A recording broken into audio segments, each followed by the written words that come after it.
Samantala, maglola patay matapos salpukin ng ambulansya ang sinakyang tricycle sa Camarines Norte. Brigada Don de Consuelo, ibrigada mo! Brigada! Live report!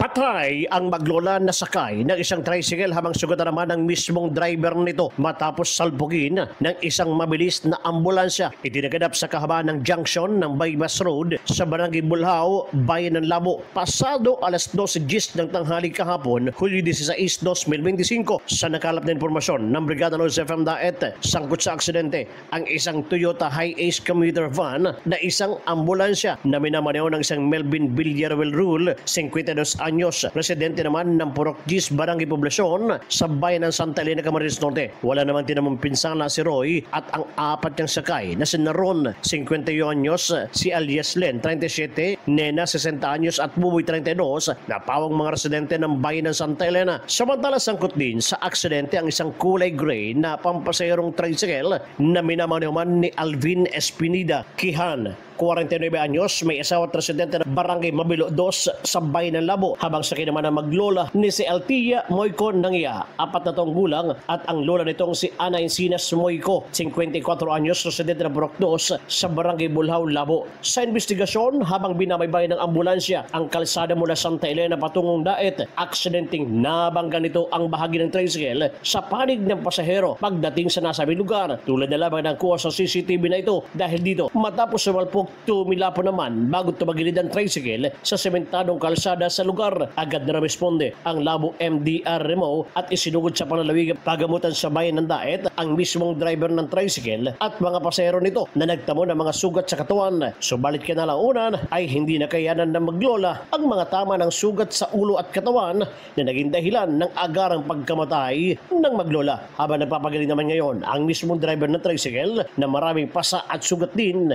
sa katawan. Sa kasalukuyan, nasa kustodiya man ng Labo PNP ang driver ng naturang ambulansya at ang parehong sasakyan para sa kaukulang verifikasyon at investigasyon. In the heart of changing lives, ako si Brigada Don de Consuelo ng 102.9 Brigada News FM Diet, the Music News Authority.